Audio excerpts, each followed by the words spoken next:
All right. It's time to get on Bruno's nutsack, shall we? Everybody glazing Bruno. Rival fans glazing Bruno. It's time for us to also give some praise to Bruno.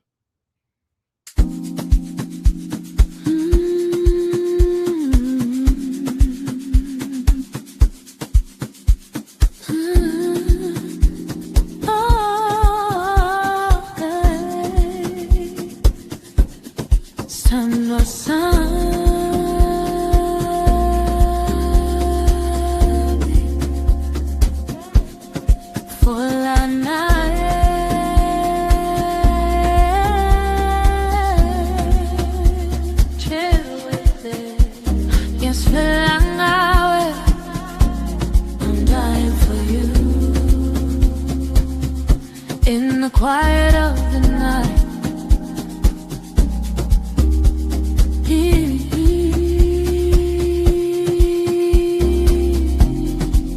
piano keys whispering low.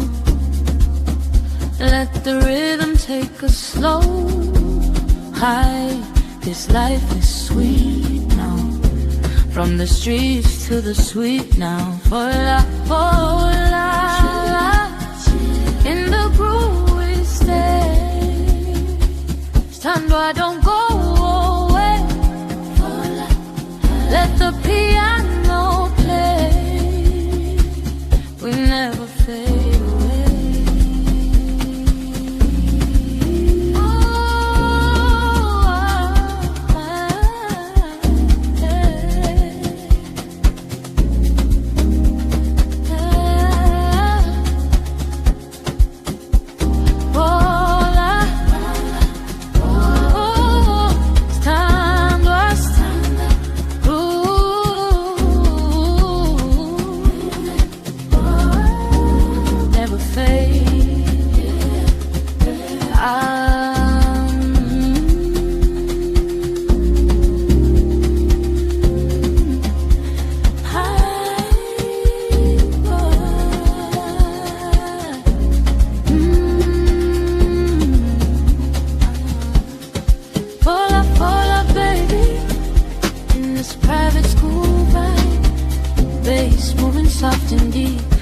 Vibe, no need to speak.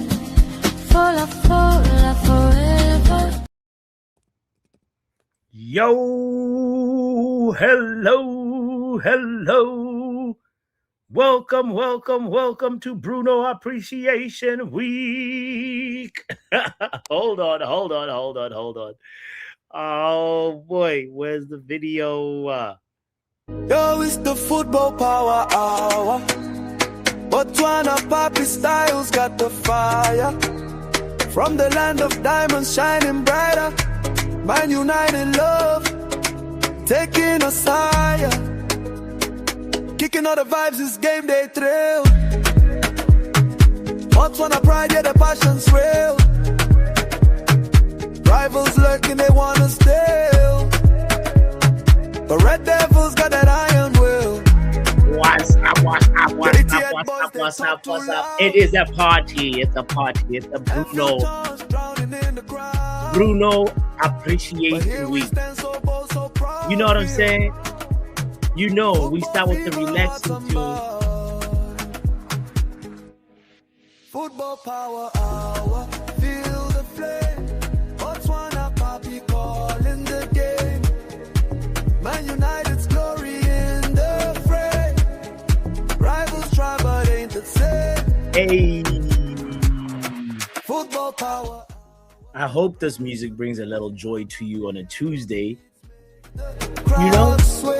From Gaborone to Old Trafford's way. Papi Styles leading, come what may.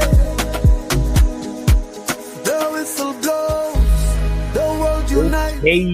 Okay. As I was saying, I start with a relaxing tune and then we go to like a, more upbeat, just to get the vibes up.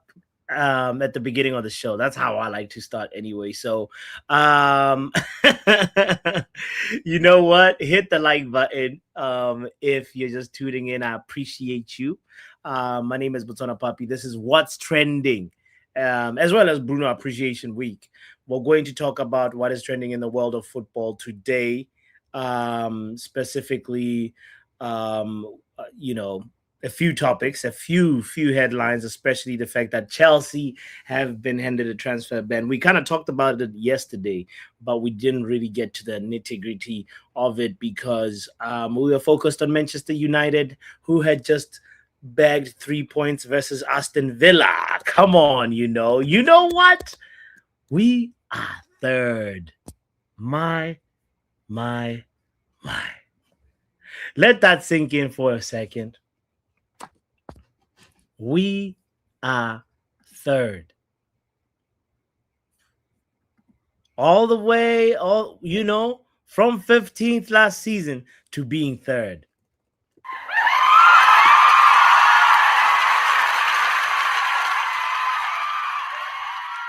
Could we potentially bottle it? I doubt it. The way we're playing, there's so much confidence. The chief creator is creating, and everybody is noticing. Benjamin Sesko is firing. There's just all the things that are going right at the moment. Saint Lamans.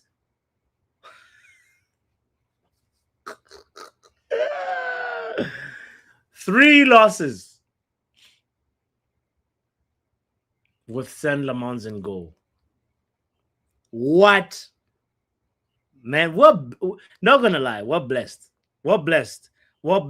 I think we thought we will get like a mediocre goalkeeper, but Saint Lamans is quietly doing his job, and I like it and I love it. While other people are getting the spotlight, and also remember our center backs keep on changing, but Saint Lamans is the constant. Our center backs keep on getting injured throughout the season, but Saint Lamans is the constant denominator, the common denominator. So his performances and his impact is just going not just under the radar, but of course people are appreciating him. There's some people obviously that know how much of lift he's brought to the Manchester United team. But the fact that we have only lost, I really think it's 3 games. That's crazy. The day he can keep on improving and get one of those distributions like Courtois did in the Champions League last week, yeah, we're looking at a future world-class goalkeeper in Saint Lamans. SLD says Lamens is our best signing this season. Can you imagine where we would be with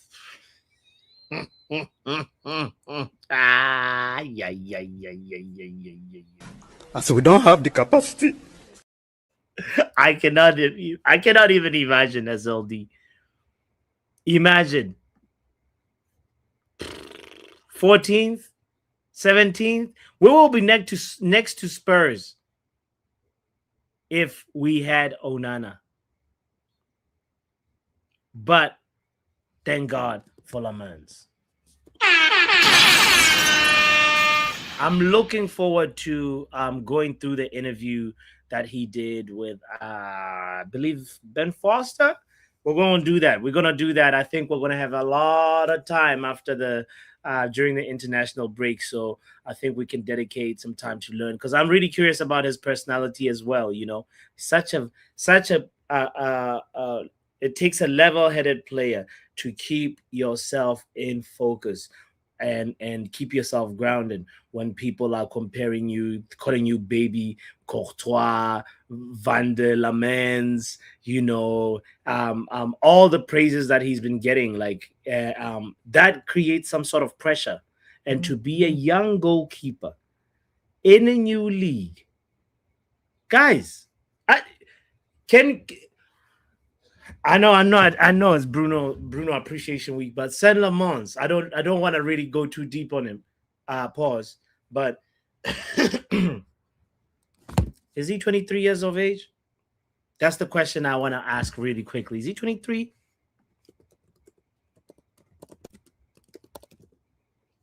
Saint Lamons is 23. How old is what's his name? Spurs goalkeeper who had a howler last week.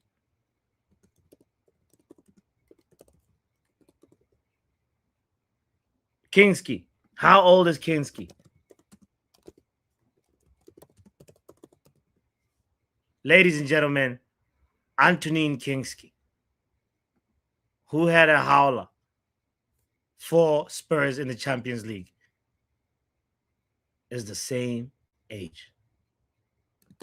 Oh shit!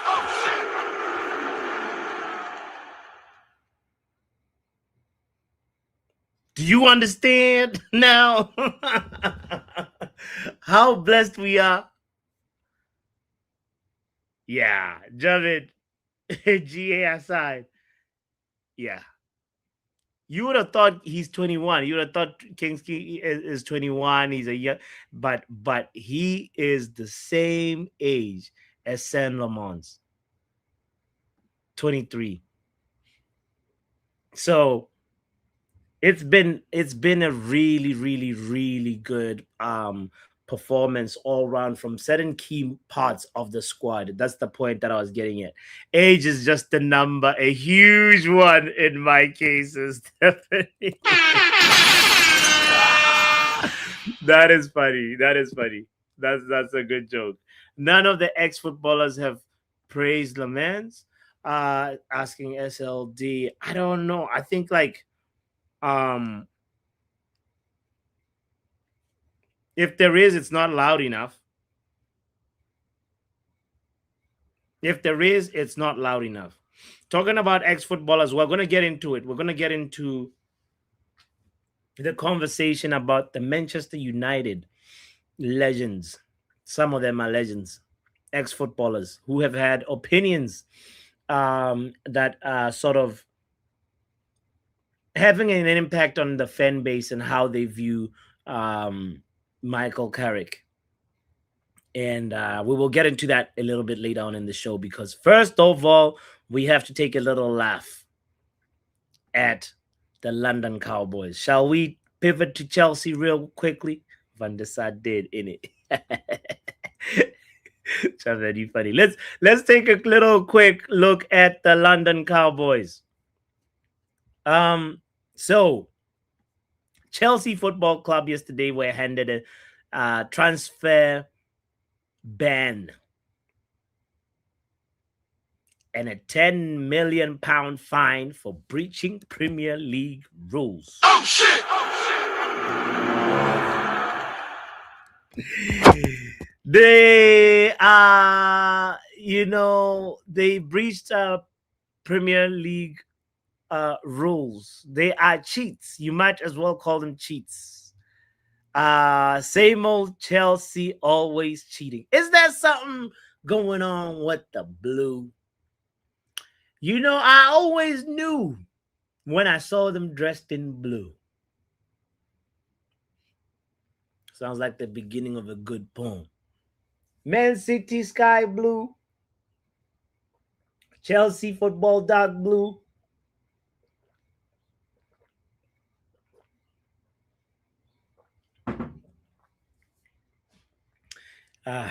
It smelled like shit. It smelled like poo. That's what I was trying to say. Blue cheats. The blue cheats is what I was trying to get at. They're putting a bad stain on the color blue because the Botswana flag is blue. Yeah, it's light blue for that matter. We need to claim, give the light blue back. Shit.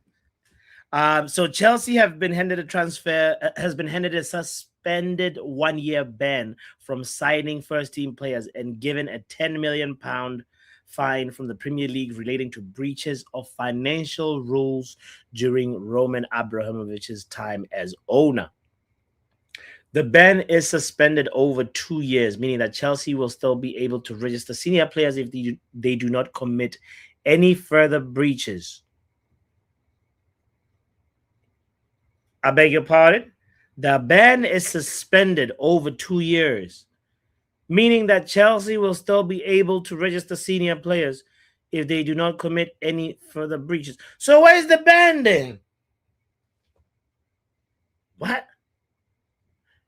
No sporting sanction such as a point reduction has been imposed.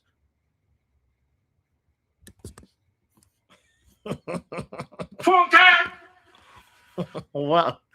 What in the anticlimactic is going on? Sounds like brown envelopes, right?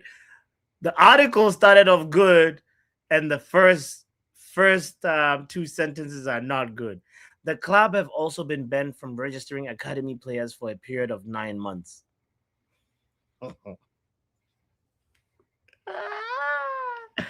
Definitely a brown envelope. The restriction, which comes into immediate effect, only applies to youth players that have previously been registered with another Premier League club or English Football League club's academy, and not any current players, international players, or players who are registering on professional terms. It also does not apply to players who are applying for their first registration at under 9 or other. Who cares about the under 9s? The club will also pay a £750,000 fine and the league's full costs. Guys, maybe I can't continue with this article. Arjen, you see what I'm saying? Where's the punishment? It seems it seems like that protected Chelsea from committing a crime. Guys, I was so happy. I thought the thing that happened during the Frank Lampard's era is what this whole article on The Athletic is about. What's the point of a transfer ban for Chelsea? They already have over 100 players on their books. Effing joke. Exactly. How?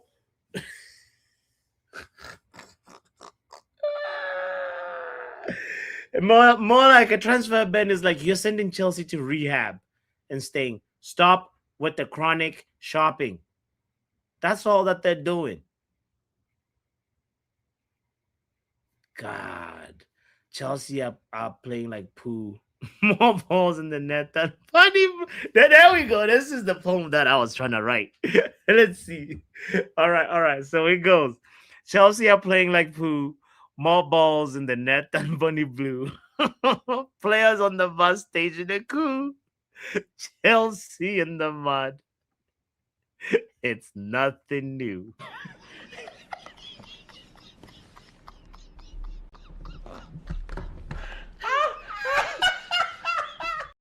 Yo, W for we deserve better's haiku.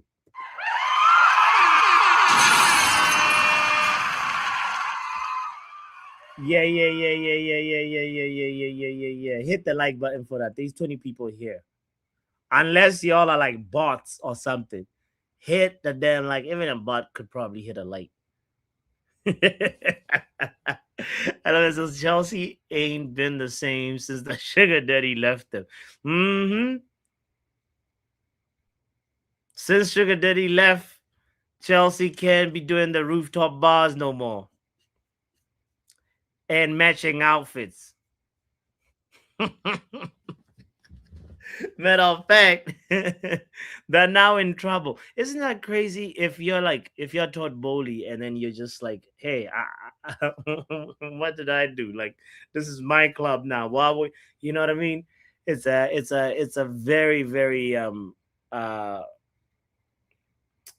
don't even know how to explain it, you know? It's like I would be so furious if I was the owner of Chelsea and I had to suffer because of the previous owner.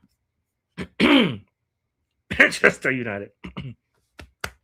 Okay, so that is that on that article. I don't think like there's any more. Should we read the conclusion? Oh, okay. What does this mean for Chelsea? Chelsea were always quietly confident that they would avoid a sporting sanction for historical breaches on the Premier League's rules on financial reporting, but confirmation of this outcome should prompt a collective sigh of relief at Stamford Bridge. Yeah, and there is that's that statement right there is summarizes this article.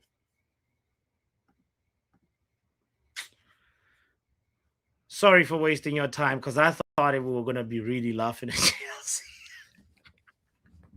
but they got a sigh of relief. Another quick one, and on the Athletic is that saying, is the Premier League in danger of losing its fifth Champions League spot? Oh boy, none of the six English sides won the first tie across Tuesday and Wednesday. Liverpool lost 1-0 away to Galatasaray. City were beaten 3-0 in Spain by Real Madrid. Chelsea and Tottenham were lost 5-2. They're the 5-2 brothers. Chelsea and Spurs. They lost 5-2 to PSG and Atletico, respectively. And only Newcastle and Arsenal avoided defeat by drawing 1-1 at home to Barcelona and Bayer Leverkusen, respectively. So the Premier League contingent did not fare up much better at the same stage in Europe's second and third competitions either. Oh, Aston Villa beat Lille 1-0 away, but Forest lost 1-0 to Midtjylland, while Palace were held 0-0 to by AEK Lakana or Lanaka of Cyprus. Gosh, Palace drawing to the team in Cyprus. Too bad. When the Champions League expanded from 32 to 36 teams for last season, 2 of the 4 extra spots were awarded based on UEFA's season coefficient, a convoluted system that measures each country's collective performance across the Champions League, Europa League, and Conference League. And last season, England topped the list ahead of Spain, granting Champions League to the 5th place team in both for England and Spain. So Newcastle were 5th and Villarreal were 5th in Spain. So now England leads the coefficient standings once again this campaign. So is that 5th spot in danger? That's the question. Can this article get to the point? They're saying that the good news for Premier League teams is it's highly unlikely.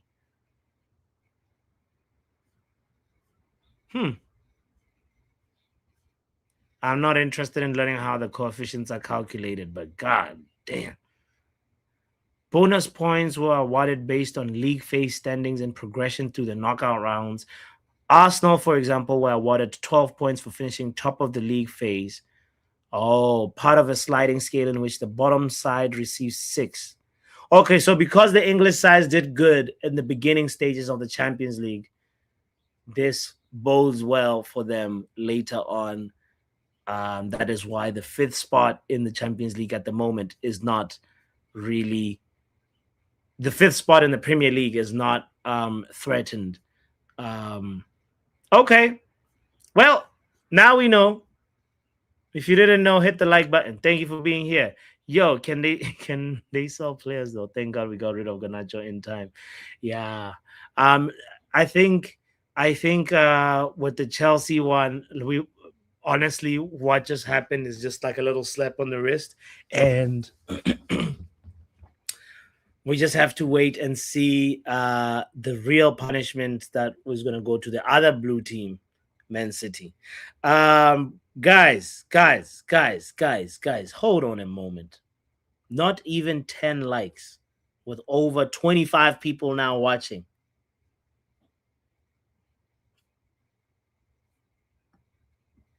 A bullshit? A bullshit? Oh, hi.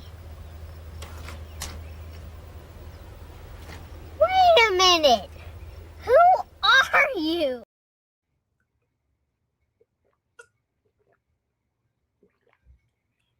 Really? Wow. You're mean. Y'all are mean. 8 likes. at least we got Bruno likes. Come on. You know what? Yeah, let's change the ads. Wait, let's make it aggressive YouTube ads. At least so that like we can make like 50 cents from today's show. Where is the aggressive every 6 minutes? Boom. Okay. Unless you got YouTube Premium, all 20 of y'all, enjoy the ads. Like, watch them so that at least like YouTube that says like, all right. You know, like, yeah, at least something's going on with this YouTube channel. But anyway, if you hit the like button, honestly, all it does, even if here for a long time or whatever, you're not subscribed, it helps YouTube to just say, oh, let's make this channel more visible. So yeah, please do the thing. It's right there. It's not that far away.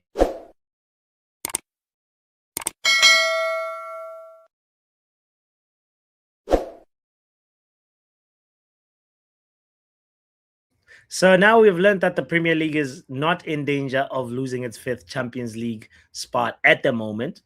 But today, Premier League teams get to know their fate. Today is the day Chelsea Football Club. Them dead. The cheats, the London Cowboys are dead today. They face PSG with a major deficit. Guys, can Chelsea mount a comeback in your opinion? At the Bridge, they lost 5-2 in France. Can Cole Palmer lead a miracle? We shall find out. Do you think they have the minerals, they have the character, they have the capacity to overturn a 3-goal deficit?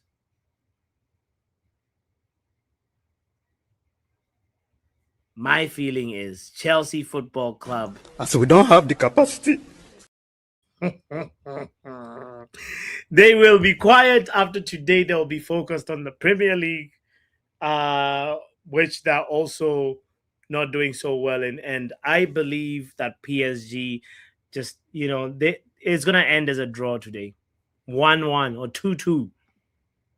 Stamford Bridge will be a burial ground today. So Chelsea, you're burying your Champions League hopes, and my cup is almost empty. It needs to be filled with some blue tears. I cannot wait to laugh at Chelsea, because now next season, you might not even be in a competition. Chelsea Dan, Riley, Porsche FC, all the Chelsea supporters that are part of this community.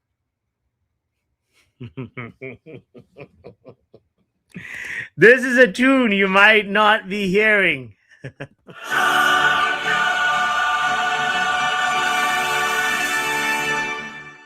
After tonight, it's going to be a long time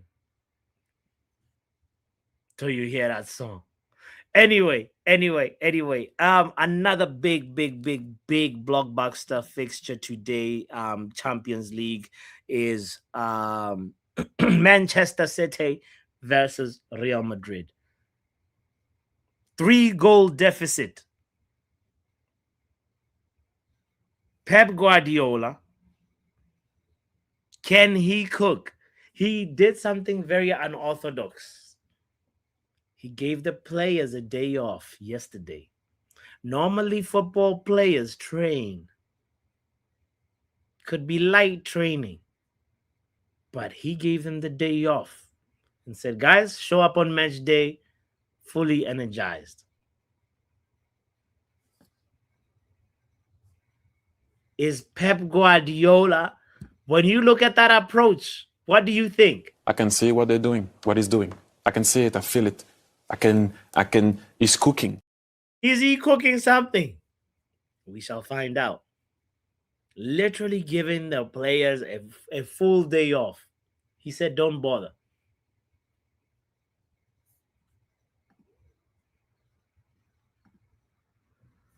I wonder what he's thinking.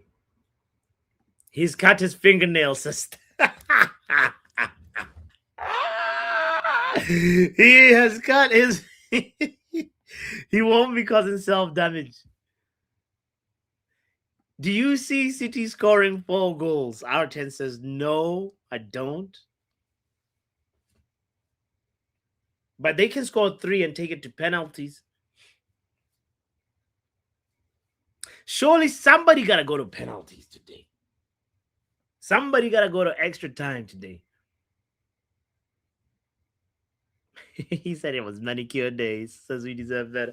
Yeah, it's a very unorthodox approach. He also did this last year, I think versus Dortmund,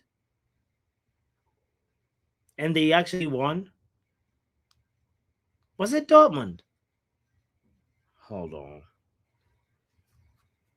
Guardiola day off. Let me make sure I'm not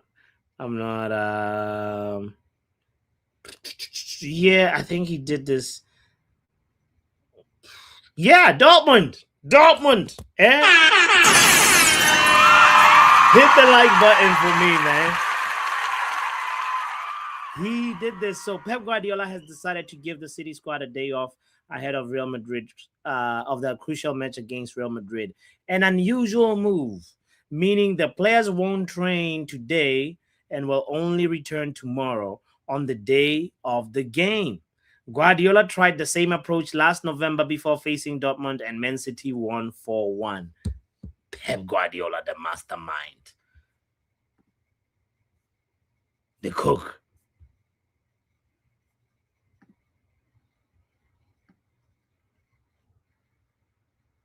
Is it this one or this one? We shall see. We'll find out. But I believe there will be a game that's going to go to extra time.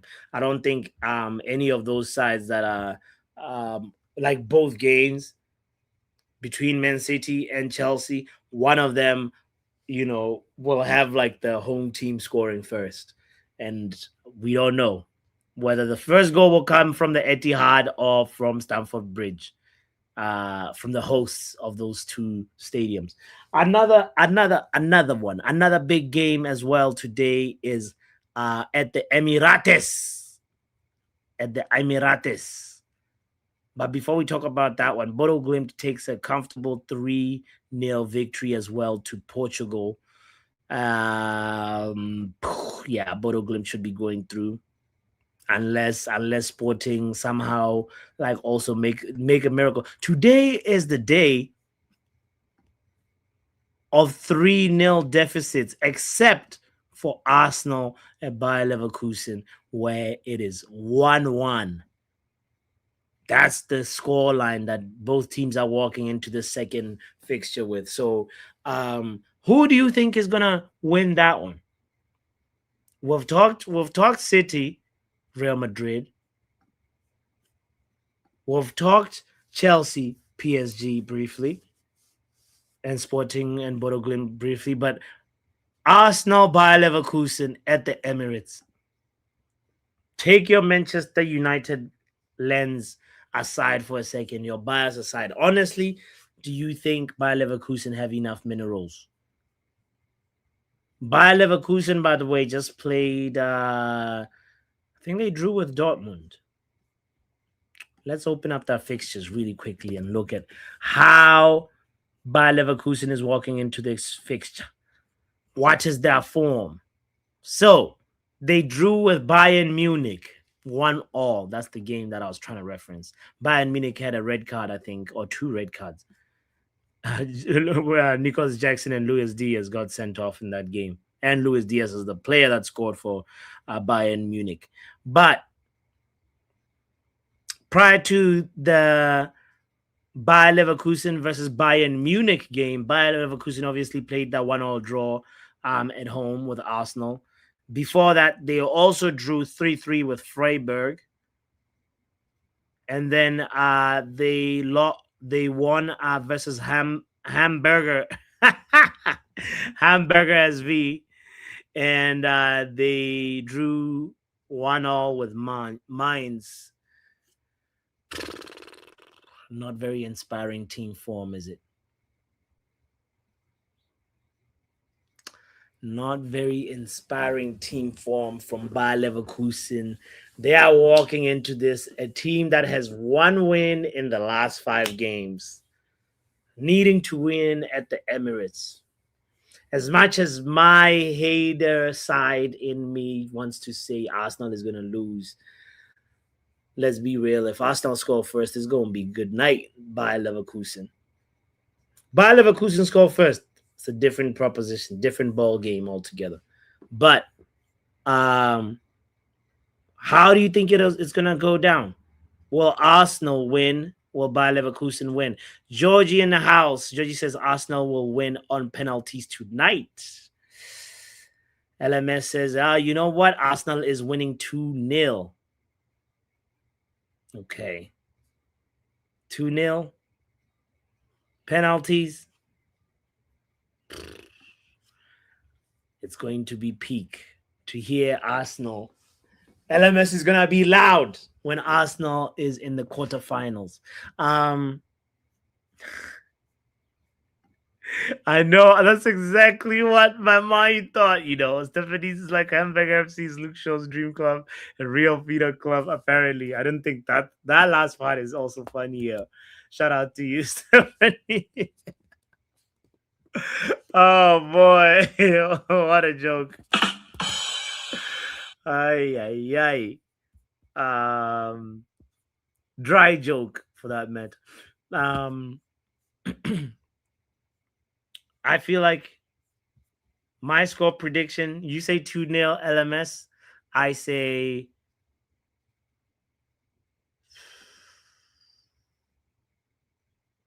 1-0 Arsenal. Going to be a boring game, but they're going to make it through to the quarterfinals. And then, you know what? Maybe then they'll meet a real team that will show them the exit door. And boy, oh boy, I can't wait for that day. So, shall we come back to Manchester United? A big reason why we're here is to discuss what is going on with our ex-Manchester United players who have now turned into pundits and content creators. There is quite a stream of thoughts. Matter of fact, I would even go as far as characterizing them as schools of thoughts on whether Carrick. Georgie, I know you don't like Man United, but like we've been talking other clubs and everything. Now we gotta pivot to the Man United part of the show. Apologies. So anyway, so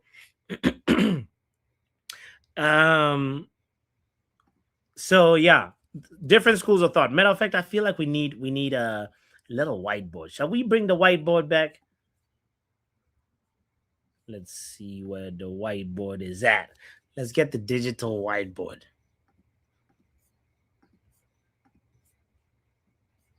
Put this discussion into perspective.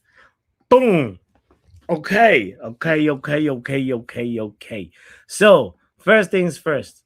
There is different people with very, very loud opinions on whether Carrick should get the job or not. And there's different ends of the spectrum. And we've seen Wayne Rooney be vocal. We've seen Roy Keane be vocal. And I'll just start with Wayne Rooney, first of all, and just say, let's talk about Waza for a moment and understand where Wayne Rooney stands. You know, because sometimes maybe looking at some of these legends' opinions might give you some perspective on your own opinion where you stand. Not that you need an ex-footballer to give you an opinion, but especially a Man United ex-footballer. If there's an ex-footballer I respect, it's Thierry Henry. He's not a Man United ex-footballer, but Thierry Henry's football analysis and football takes are so refreshing. And so that's precisely what I would have wanted to hear from, say, a Scholes, a Roy Keane, a Wayne Rooney. But all we get is utter garbage wrapped around in experience and anecdotes of, well, when we won the thing that year, Fergie did it's like, man, while those you're privileged to be part of that journey, part of that experience, sometimes your football IQ and football perspective is just so out of touch with reality, and sometimes so much based on your personality rather than actual football, if you get what I'm saying. That's what ends up happening with a lot of our Manchester United legends. How often do you see Thierry Henry let his own personality get in front of for his football analysis? Rarely. That's so, do you get what I mean? You see Thierry Henry on Monday Night Football yesterday, how much praise he gave Bruno Fernandes. You saw how Thierry Henry speaks about how Bruno Fernandes is in his own stratosphere, and how his brain, he plays football with his brain and makes the brain do the work. He doesn't get into fights or competitions that he knows he won't win, like a foot race, but he uses his footballing IQ to play football. When you listen to Thierry Henry go into the details of it, you understand. You're like, that's somebody that played the game. That's who I want to listen. That guy that you bring your notebook. Whether you didn't like Arsenal, whether you're an Arsenal fan, whether you're an Arsenal rival, you listen. But when Roy Keane, Rio Ferdinand, Paul Scholes, Nicky Butt, oh my God. Sometimes you want to throw up. Let's break down Wayne Rooney's throw up, shall we? Matter of fact, I don't want to do this in Wayne Rooney on Carrick. I want to see if I can share the clip where Wayne Rooney speaks on Carrick. But if I can find the clip, I got the quotes though.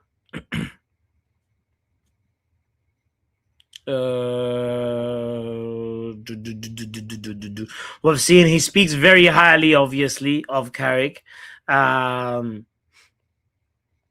He says this, okay. On Carrick's system, we get told how great all these young coaches are, and I've worked with some of them, and a lot of it is very complicated. I know the game very well, and sometimes you can overcomplicate the game. I think what Michael has done is gone in and simplified what Man United were doing, and he simplified that and given players a clear message of what the role is.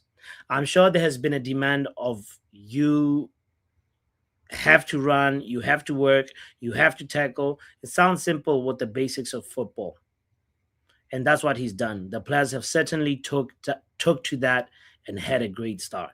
This is Waza, right? This is Waza's take on Michael Carrick. He's gone on further though and said, you know what?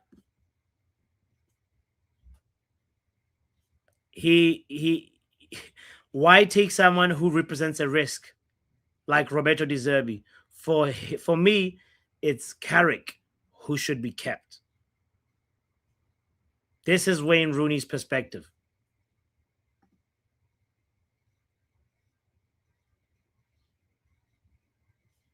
Stephanie agrees with Waza's take. Carrick keeps it simple. That's the key ingredient. Simplicity is key, right? Keep it simple. But, and that seems to be the hallmark of Michael Carrick's like work. So what we can deduce from Wayne Rooney's take is that he obviously wants to give Carrick the job. He says, give Carrick the job. That's Wayne Rooney's take. Give Michael Carrick the job. Period. Not only does he say that, he says he doesn't rate De Zerbi. Well, he may be right on the second one. Is he right on the first one? Should Carrick get the job? He thinks De Zerbi is a bigger risk. That's Wayne Rooney's take. When you pivot to another person, another Manchester United former ex-player, right? Let's go to Rio.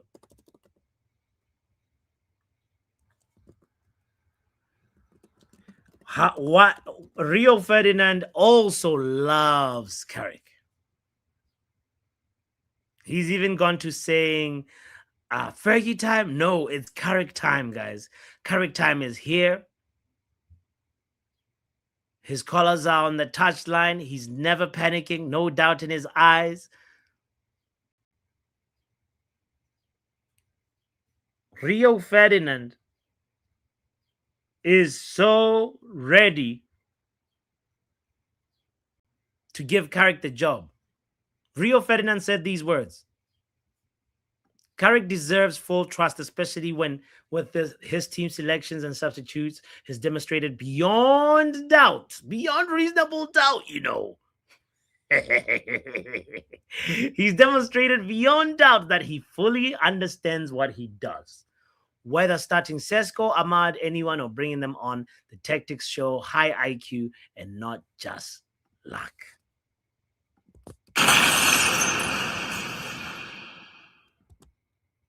That's Rio's take. Rio Ferdinand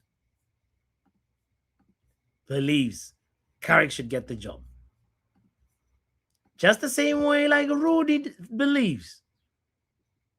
But not only that, Rio Ferdinand also goes on. Ferdinand goes on to say, like, he deserves full trust. He doesn't, to the point where, like, Carrick doesn't even need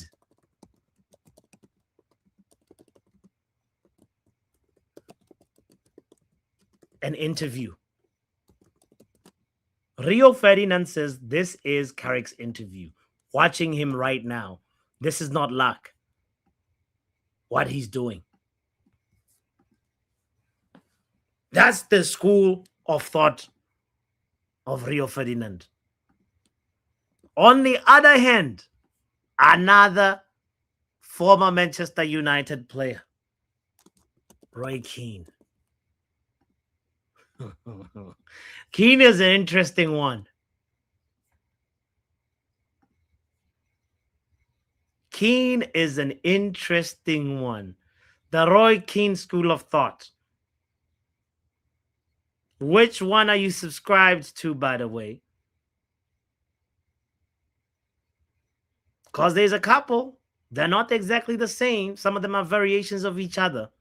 But Keane's one is extreme. Keane. So just so you don't think I'm making it up, Keane was with Ashley Young and Teddy Sheringham, I believe. And this is what Roy Keane had to say I'd play the clip if I... Matter of fact,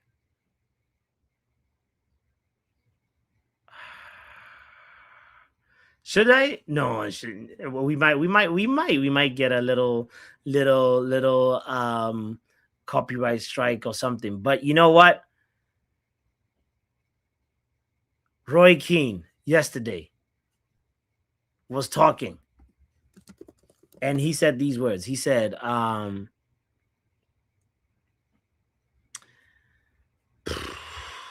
he's basically he says, don't get too giddy. I feel like I should just play it because this one it's very extreme. Yeah, let me just play it. Let me just play it. Here we go. Where they were when he came in, and they put in that kind of performance against their Champions League rivals. Did they seriously consider giving him the job? I would have thought so, yeah. Would you? No. Oh, shit! He said flat out, no. Roy Keane.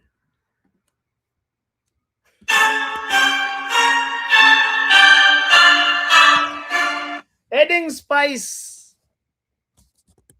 to the day, saying no. Why not? I think there's better options out there. I think the games where he's come in terms of winning football matches, he's done a very good job. He's obviously simplified things, but there's been no jeopardy in those games. They've had 3 weeks to prepare for the matches. It's been good timing for him to go in there, and he's done a very good job. I take my hat off to him. I mean, if he does get the job in the summer, he said, listen, good luck to you. But I think there's far better options out there for the next manager, Man United. Okay. Let's unpack that one for a second. He says what? These far better options. That's the first thing he said. Don't give Carrick the job.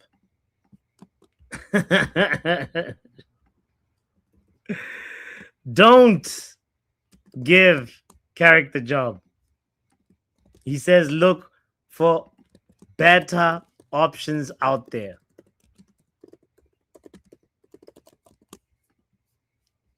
Well, what are the better options? Kino? If Carrick had been mentioned 3 months ago, you would have been locked up to be the next United manager. We would have said, he's not wrong on that part. He's not wrong on that part.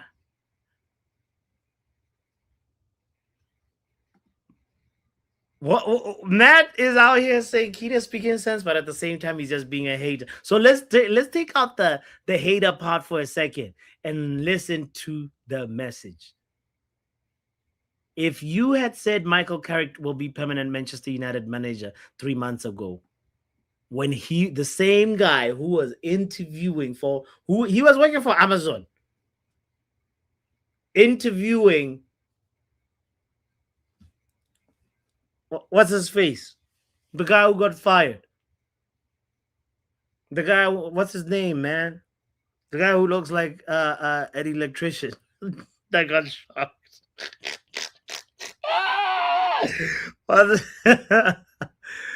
What is his name? Michael Carrick was interviewing him for the Amazon documentary just like a few months ago.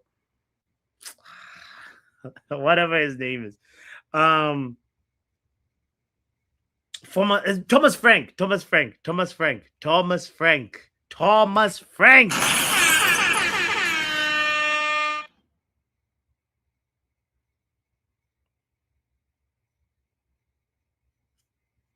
Yeah.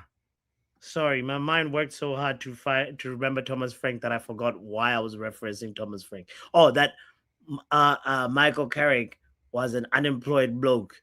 That's what I was saying. He was an unemployed bloke, and now you're saying Michael Carrick for permanent manager? Are you smoking crack?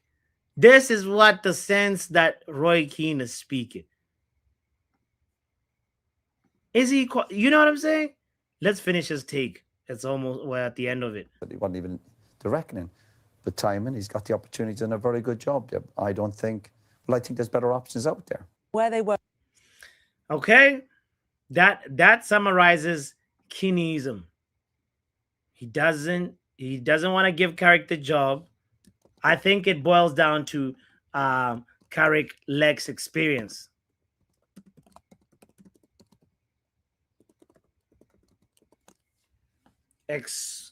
Like that's what I feel like his take, you know, is trying to say. In my opinion, I could be wrong. He's saying Michael Carrick lacks experience. But he doesn't mention a name though. Rio, that's the Keaneism. Which one are you subscribed to? By the way, I said with Rio Ferdinand, like his when you listen to his takes, he really also mentioned the fact that he doesn't rate Enrique.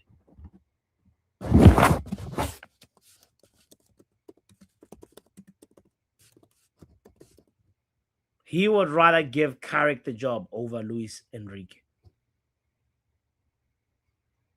That's a little delulu, if you ask me. Matter of fact, the Ferdinites, I don't know if you're a Ferdinite. If you think the way Rio Ferdinand thinks,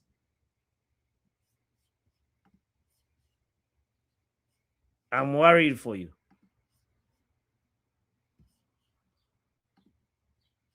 You know what I'm saying?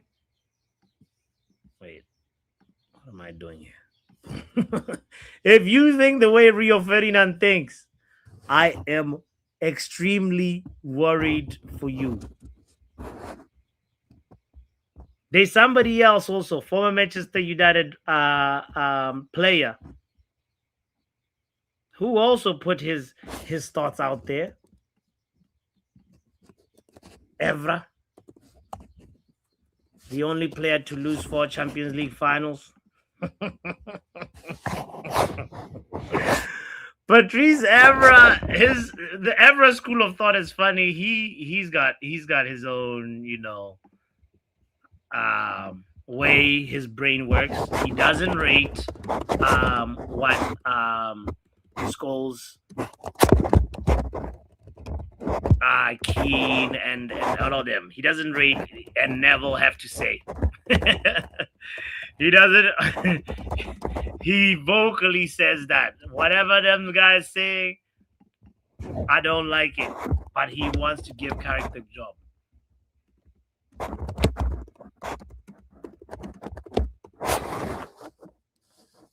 That's the Evra school of thought.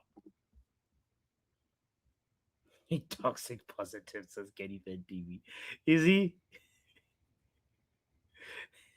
R10 says give him a 2-year deal. So which school of thought are you in?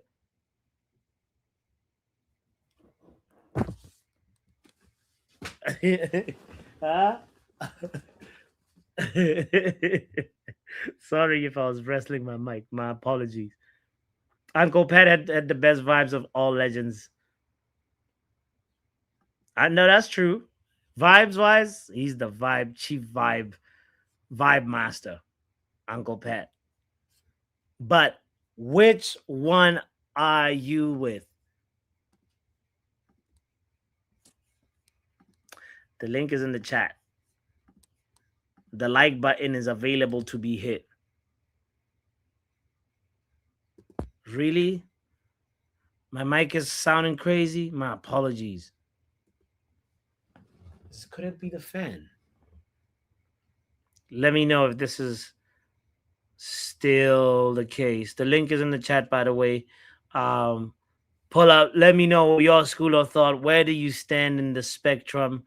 Are you a Keaneist? Are you into Rooneyism? This is what it's become now. Who's the bigger risk? Carrick or De Zerbi? Rooney says De Zerbi. Who's the bigger risk? Enrique or Carrick? Rio Ferdinand believes Enrique.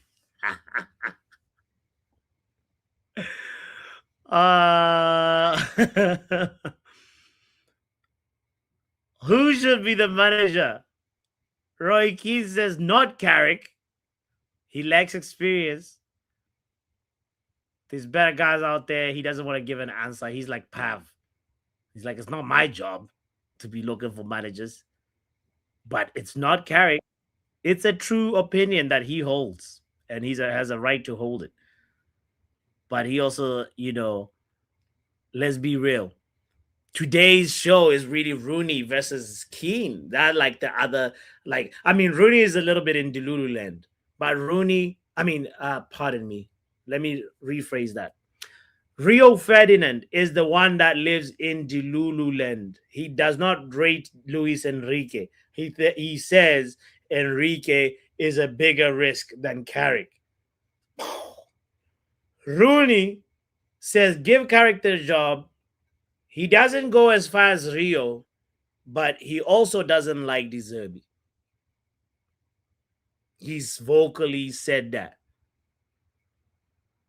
Where are you? Let me know. 32 people in here. There's got to be 32 likes or 32 opinions. Have no fear, ladies and gentlemen. The one and only Mr. Bali Tech is here.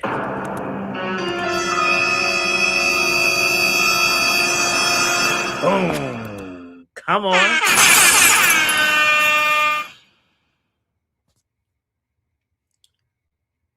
Mr. Tech. The original roadman. Yeah, I didn't know what was going on there. Yeah. Anyways, I'm here. What's good? You didn't hear the intro? No, I heard it. Wait, hold on 1 second. Are you looking at the screen trying to figure out what's going on?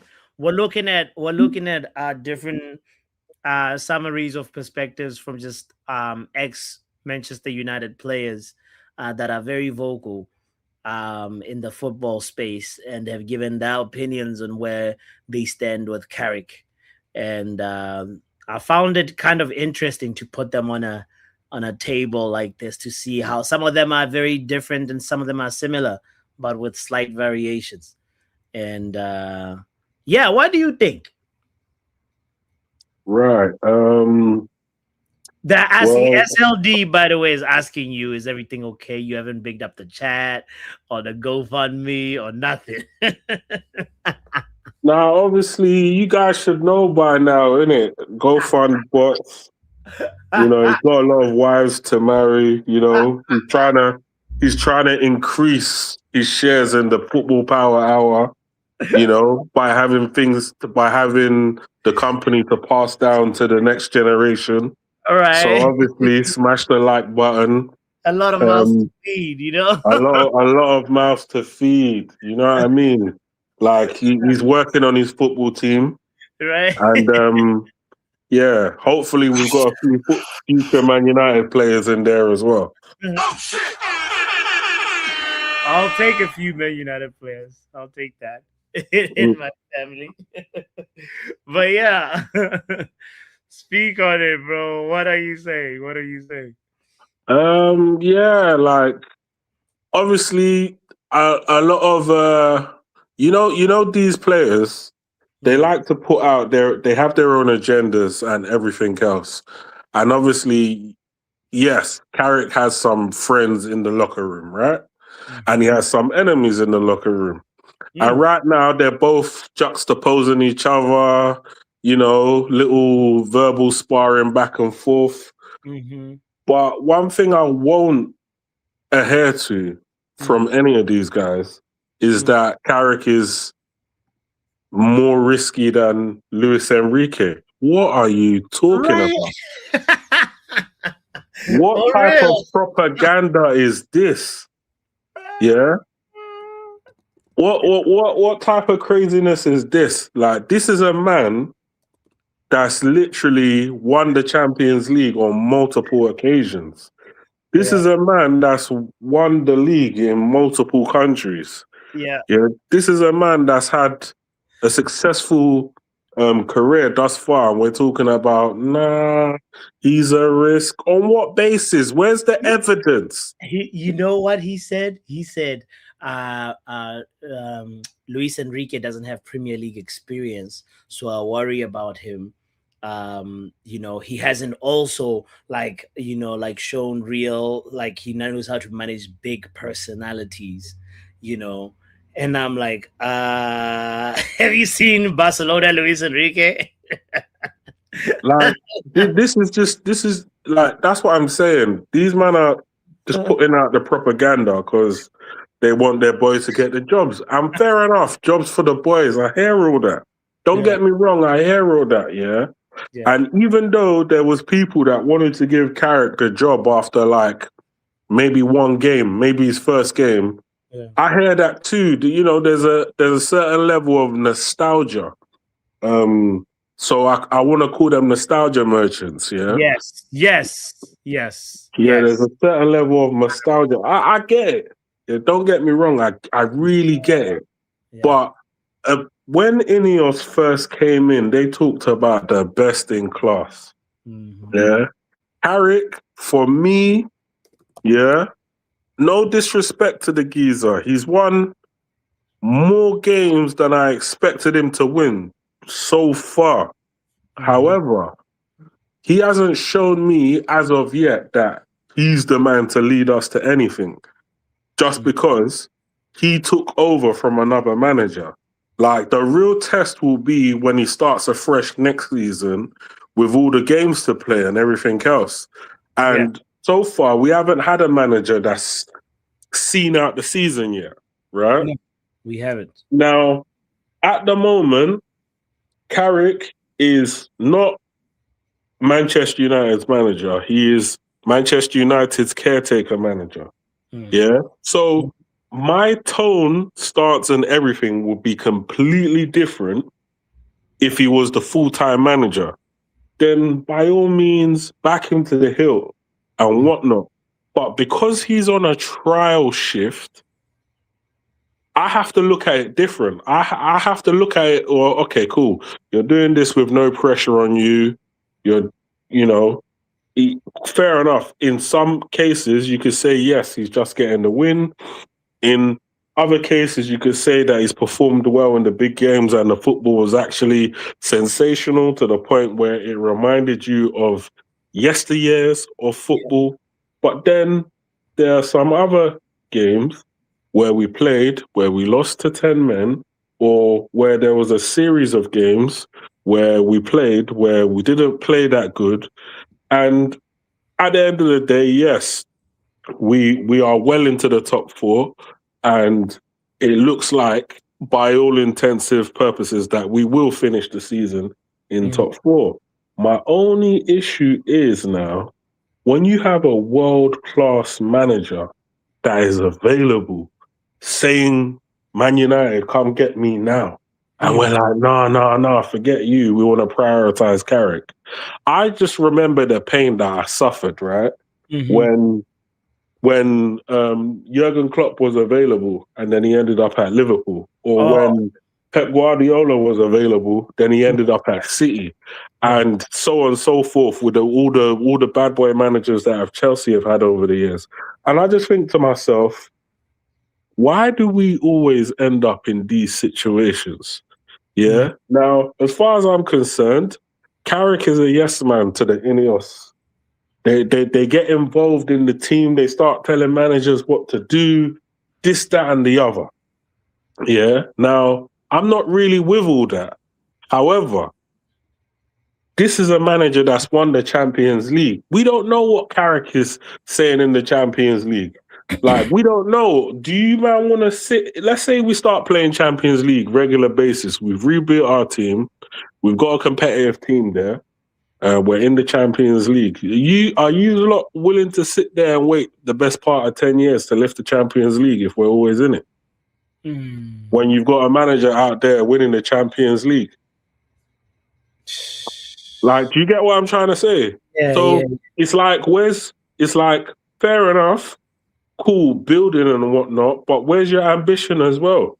Like, so at the end of the day, Carrick is still yet to prove anything at any level, even in the championship. I think he got relieved of his duty down there. So, like, this is obviously managing Man United is a different gravy, and he's taken over where the pressure is off.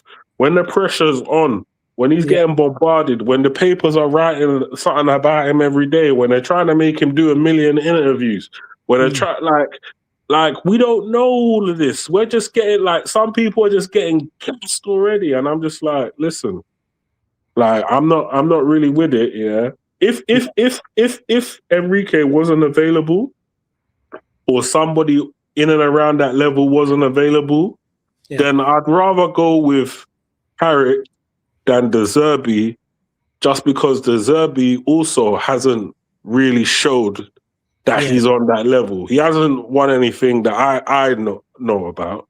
Yeah. Like, so I would pick Carrick over managers that haven't really done it. Yeah. But then I would pick Enrique over Carrick because Carrick hasn't got that experience. He hasn't showed that level. And please, no one tell me that Enrique is not fit enough to come to the Premier League and manage a team. Please. Don't try and lie to me like that. I'm not. Yeah. I wasn't born yesterday. No, I think that was a real like crazy take, by the way, from Rio Ferdinand. Big up to Irish Piteria in the building. Happy St. Patrick's Day, by the way. Big up to everybody that's celebrating St. Patrick's Day. It's a very big holiday in Boston. People are drinking, and I'm out here streaming. So hit the like button for that. You know, come on now. Going back to this Carrick in, Carrick out. Should Carrick get the job? Who should who should get the job if not Carrick? There's one thing for sure that I think that we can all agree, obviously, now that it's impossible, even though mathematically it's not, but it's impossible for Manchester United to win the Premier League this season, right? That one is out the window.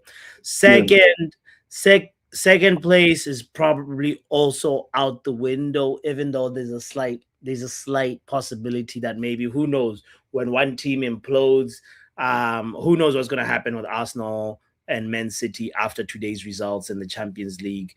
Surely one of them is going to focus more, and most likely Man City will be out of the Champions League and will put all that efforts, Come on, doctor. Come on. Put what did you drink? It's not hold on. What's still possible? No, Doc, we all know what Doc is saying. She's saying because mathematically it's still on the table. If Arsenal lose all their games, City lose all their games, then that's what Doctor is saying. I know, Doc. You can't try and tell me that. I know. So we need to start being realistic. Sometimes I do look at the points tally and try and calculate and be like, what? I was gassed, thinking, right, if we win all our games from now to the end of the season, we could potentially win the league, The moment we lost that first game, you see the drunkenness that I used to dream about that nostalgia. That one, my eyes cleared after that, mate. Literally, when you become sober as soon as the wind hits you. Yeah, my eyes were cleared now. I was like, yep, I can drive home now. I'm all right. I'm no longer drunk. Exactly. Big up, Stephanie saying, Doctor's been at the medicine cabinet early again, So all right, we got that part. We've ruled it out. But what I was trying to get at was the fact that there is if by a miraculous chance, Balitech, we end up second. I know we're third right now, but if we end up second, Carrick takes the job, no questions asked for me, right? Second, for me, he would have had to win the league. If he had won the league, then no questions. But again, if because you have to look at the dynamics of how things happen. My whole criteria was based on off the type of football that we play, and winning the league. Because again, like I say, he came into a situation where the pressure was different. So and I take it back to what I used to say about Arne Slot. So I can't just move the goalpost for criteria that I created and then start talking different. When Arne Slot came in, and he claimed he didn't change anything, he's playing the same ball, and Liverpool were winning week in, week out. In a way, I kind of discredited him a bit to say, oh, well, you know, he's taken another manager's team, because that previous Liverpool team, they were kind of on the brink of winning the title anyway. And then he just basically took over the team and won in Jurgen Klopp style. So he didn't really change anything, you know, he didn't really have any pressure on him, and he won the league comfortably. Fair enough, right? This season, where all the pressure's on after spending 450 mil, that obviously the pressure's kicked in straight away, and you could start to see the flaws in what in what the manager was about as soon as the season started. For me, this is a similar type of thing, right? The only difference is he's not trying to play like the previous manager, because that wasn't working. But he did switch to a back four, which the previous manager, anytime he switched to a back four, we looked like a proper team. Yeah. So he's taken over. Cool. The team has had a resurgence. Nobody expected anything out of us. Even when we was winning, rivals were still disrespecting us. So that alone just tells you that there wasn't really pressure. There's no pressure. You know, he's English manager, so the media, you know, the media has taken it easy on him. They've not tried to apply any pressure to him. In fact, they're trying to do everything for an Englishman to get the job, which is typically what they do. And while I'm saying this, I don't want anyone to think, I'm against the Englishman getting the job. No. That's not what I'm saying. But I'm just saying there's a typical bias that they do show to favour anyone who's played for England or English within the media. That being said, Luis Enrique, factually, there's no way you can spin the narrative to me. There's no way you can write a sensational headline to me and I read it and I'm like, rah, so Carrick is really, nah, yeah, I'm brainwashed. I want Carrick over Enrique because Rio Ferdinand and Rooney and all these other brothers are trying to tell me that Luis Enrique's ain't good enough for Man United. What the flipping helly, bro? What the helly, for real? Yeah, no. I don't know. I don't know what Rio was drinking when he said that, but here we are. I feel like it's just a matter of time until we actually really know which direction we will take. So you know, Carrick probably paid him some money in it. Hey, listen, Rio, put in it. Good word for me. I don't think Carrick is that kind of guy. He doesn't give up. Carrick's PR team. Don't worry. Listen, everyone needs a P. Everyone needs a P. If you're in the media, and you're a public figure, everybody needs that PR team that's certified. The people that will back you in the media, even though you're a criminal.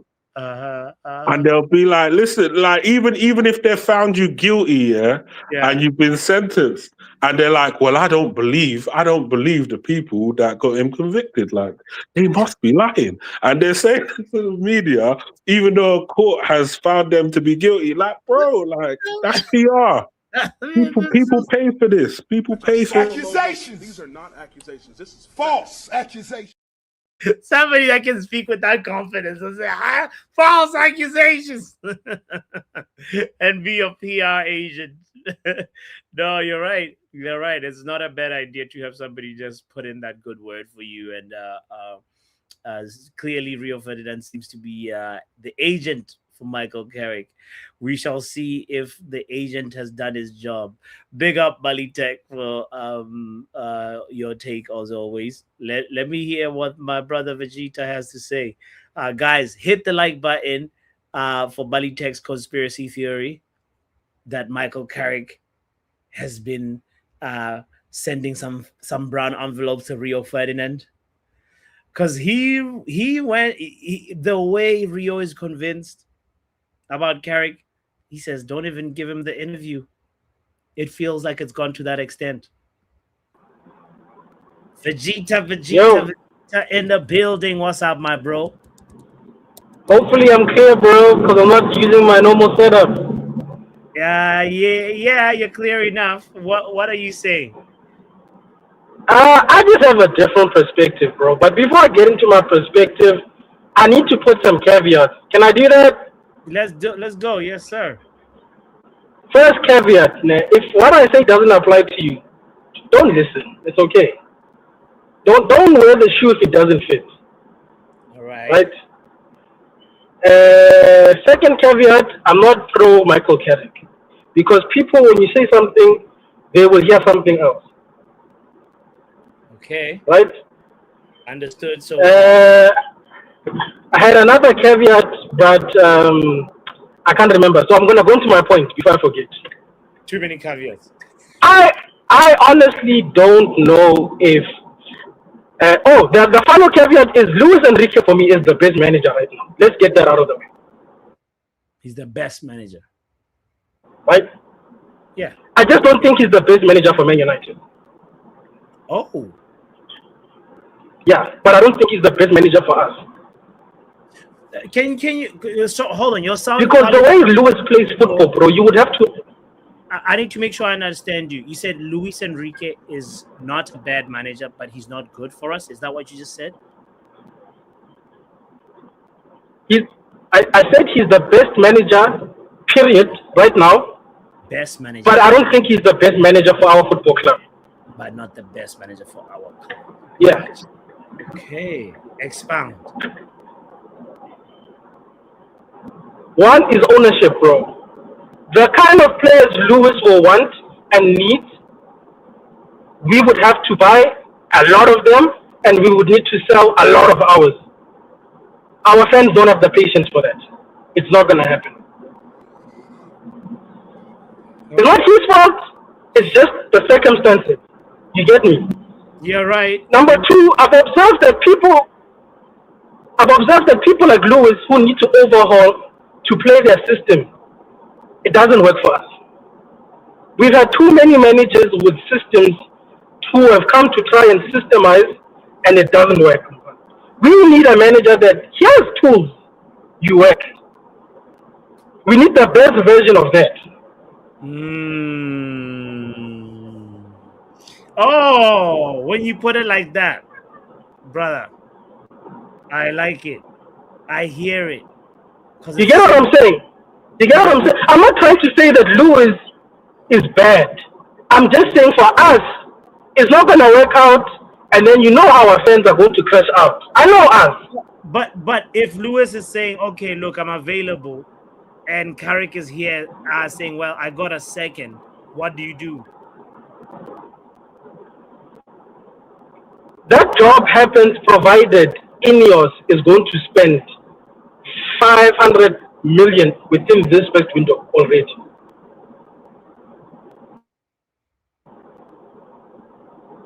So they have to, bro.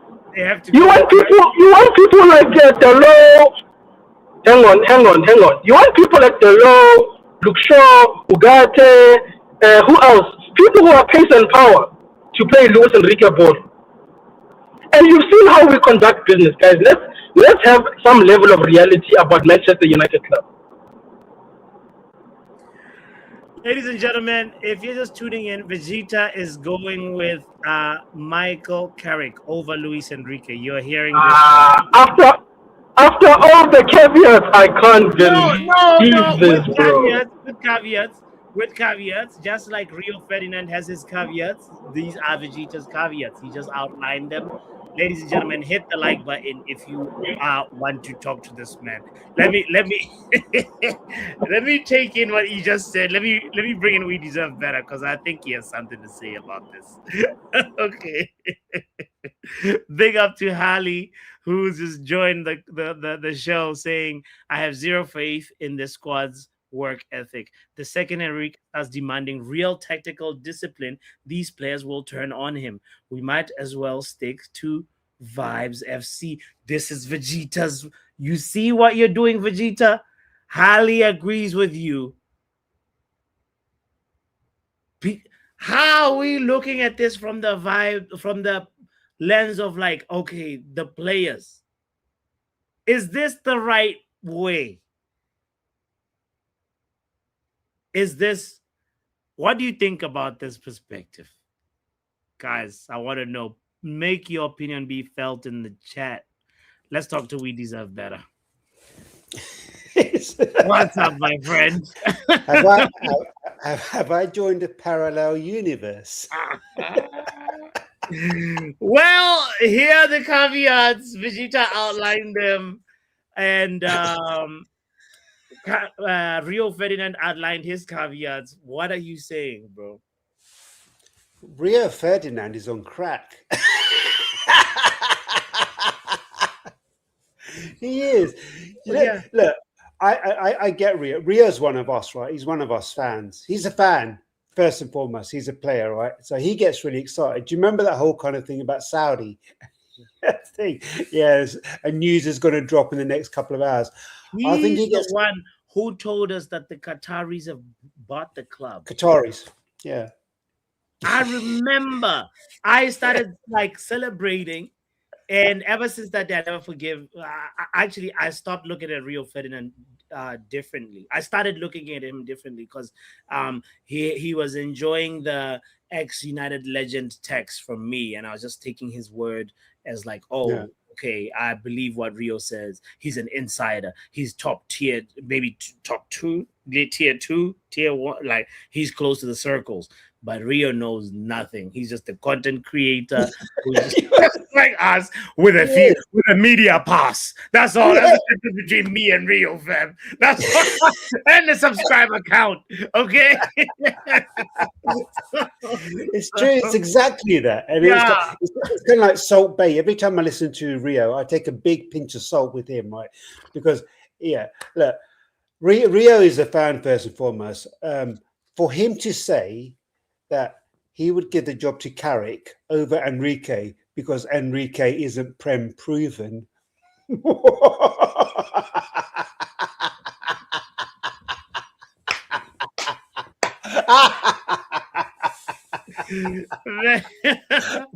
Tell me a funny joke, right?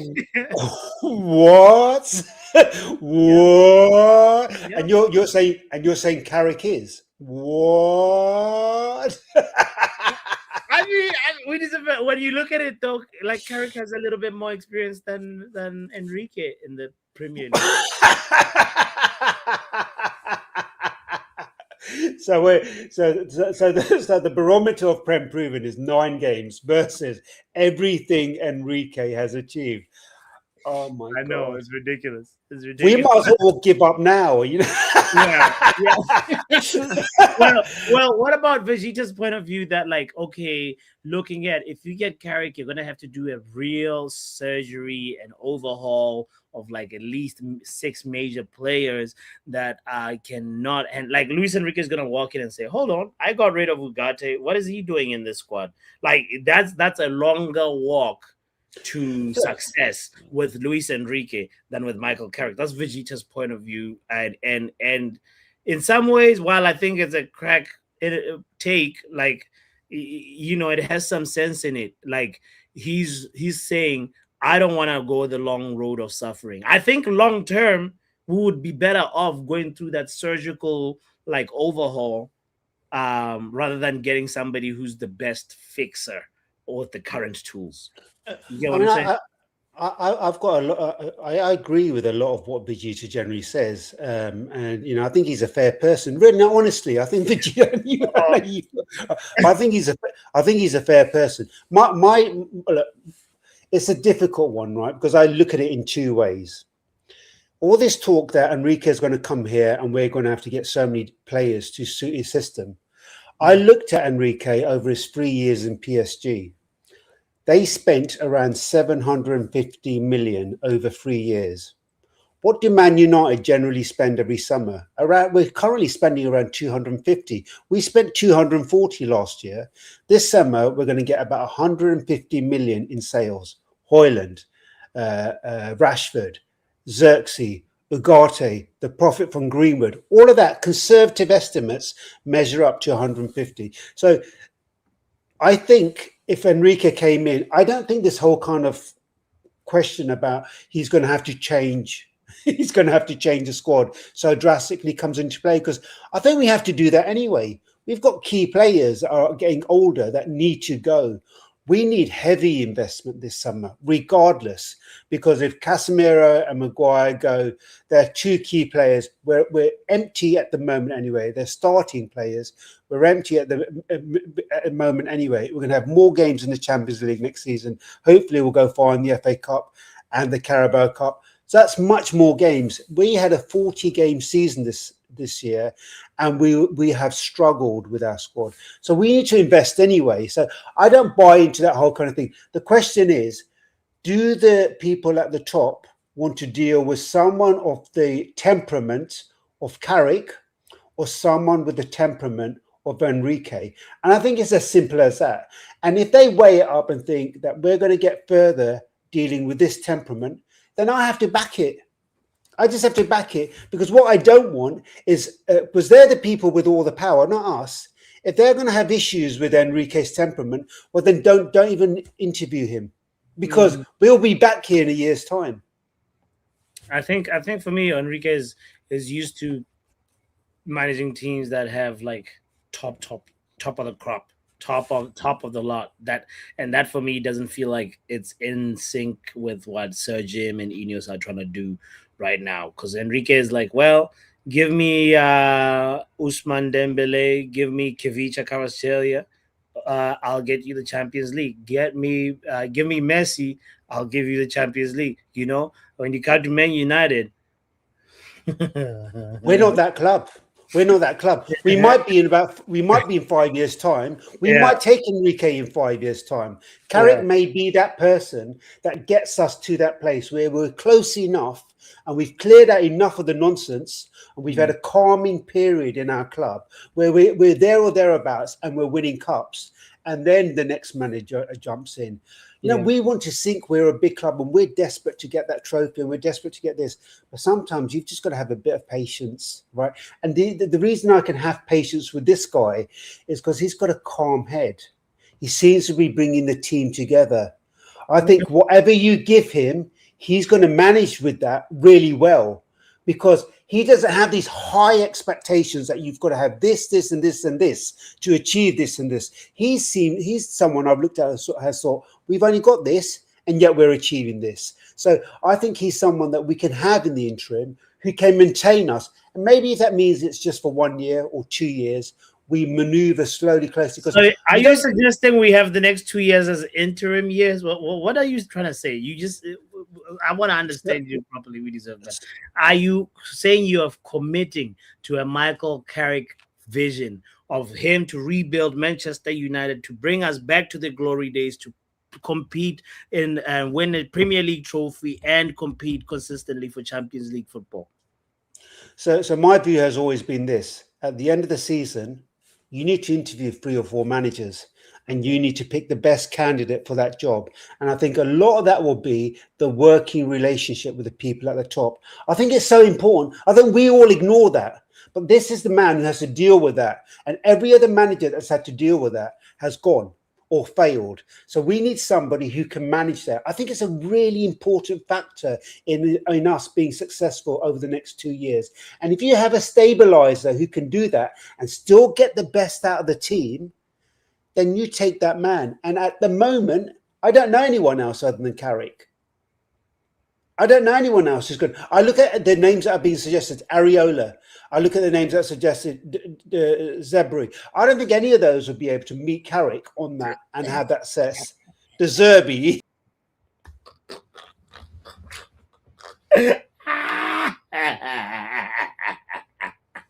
Not the zebra.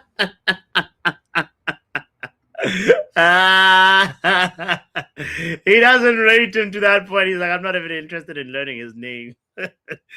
Oh man, is he cooking though? He's saying basically Carrick at the wheel because there's nobody else that can be suitable for the wheel like Carrick is at the moment. The English Mikel Arteta. What are you saying? Do you agree with We Deserve Better's take? Yes or no? Let's hear what Doctor has to say. Doc, big up yourself. Hey, how are you? I'm good. I'm good. I'm good. What are you saying? Which school of thought are you in? So I kind of agree with what Vegeta was saying. With Vegetaism. Hey, hey. No, okay.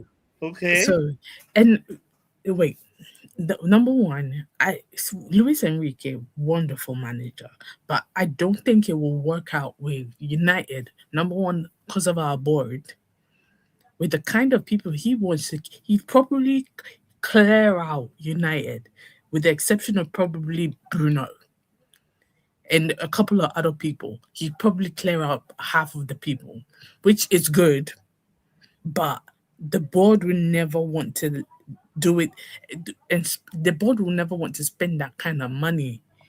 That's number one. So, and he's gonna butt head with the board. Yeah, yeah. Number two, he's not a yes man for real. Yeah.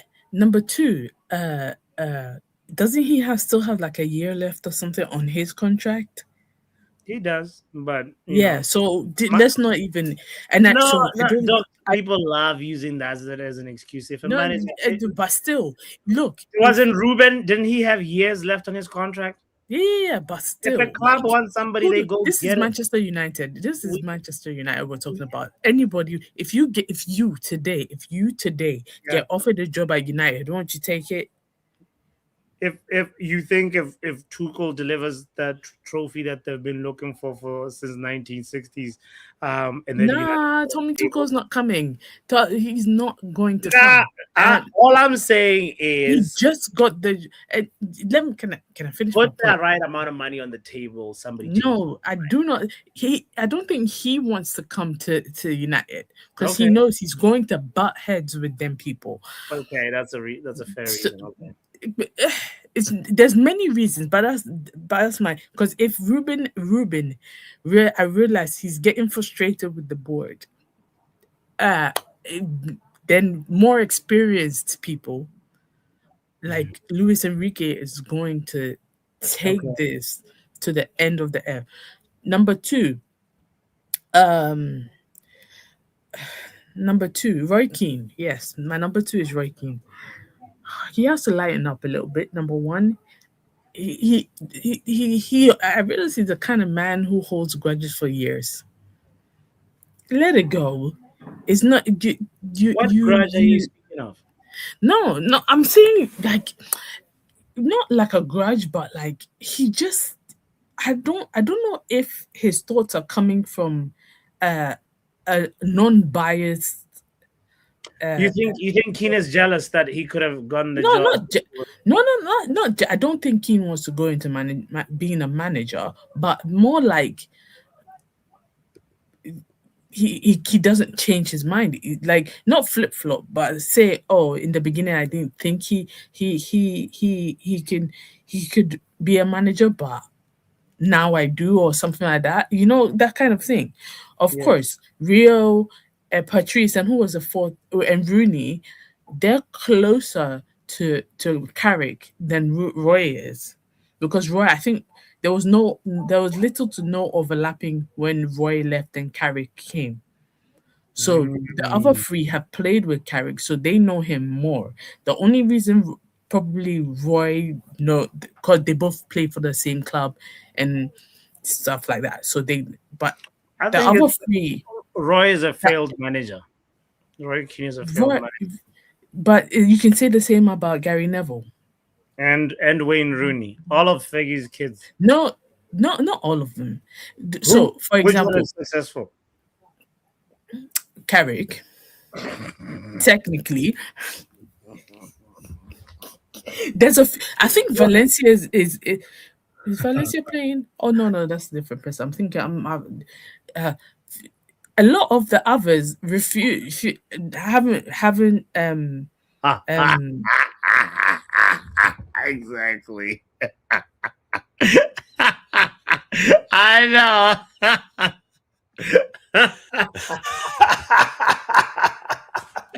Dog, I don't know why Doc went there.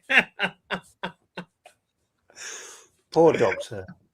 Everyone's having a mare this morning, aren't they? I was confused when she said he was successful.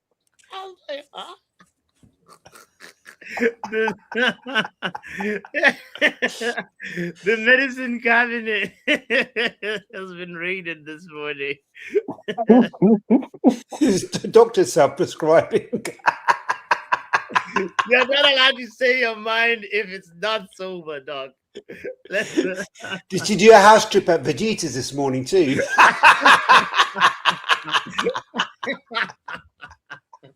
Antonio, I'm pretty sure I heard. Wait, did you say Antonio Valencia or Valencia the club? Like, because I honestly, I was like, she's dribbling me. I don't know where we're going here. Let's Allegedly. let's bring her to clarify. Because yeah, Stephanie, I heard Antonio Valencia manager. Okay, done. Let's clean up this mess. And they clean up this mess. You be saying bending me when I'm still talking, so I don't finish my sentence, and then my God, you're so because of you, I decided to pull up. Thank you, Vegeta. Thank you, Vegeta. Those guys think he can just remove us, bro. You know what your problem is? You lack listening skills and comprehension. That's your problem. You twist our words to create content. I'm sick of this. No. You don't have to come back. You're on the bench, bro. If I don't agree with you, I get sin pinned, and then you want to make content with me? No ways, bro. We're not doing that. Yes, thank you. You tell him, Vegeta. I'm sorry, I've got a different perspective from you. That doesn't mean I'm smoking bush, bro. Put down the drugs. They're making me hear things. Put down the drugs. No, I'm tired of hearing from boss, please. Thank you. Please, doctor, please compose yourself and finish your thoughts. So, because of this whole win rate thing, I pulled up Michael Carrick's managerial statistics. Yeah, in his first stint as United caretaker, he had 3 games, 66% win rate. Fine, that's funny. Mm-hmm. His in Middlesbrough, yeah. Middlesbrough, he won 60. He had 136 games, won 63, drew 24, and lost 49. That's a 46% win rate, right? And now his second stint at United, 77.8 win rate. That's way better than what Gary Neville has, or what's his name? Wayne Rooney. Roy Keane. So technically, I'm right about him being technically the most successful manager out of. I don't think that's where the question was going. I kind of hoped you would not go back to that one. No, but I was asked a question. That was a question. That was a meg. Gary never had 28 games at Valencia. Gary never had 28 games. Can we use the Middlesbrough facts as good comparison? I'm just trying to be devil's advocate here. Yeah. Let me just say, Gary Neville lasted 28 games in Valencia, because I pulled it up too. So I don't know why I'm being laughed at. honesty. But it's fine. In middle, Yeah, let's use Carrick's Middlesbrough's. Look, I'm laughing at the fact that you're defending Gary Neville's I'm win. not defending it. I'm not defending it. I would never defend his managerial questioning style. I'm not. I'm rather defending Michael Carrick. He's using it to compare them, dog. Yo, what, bro? No, I'm not. Keep the lights out of your ears, bro. Listen to what you're saying. I just think it's diabolical. It's diabolical.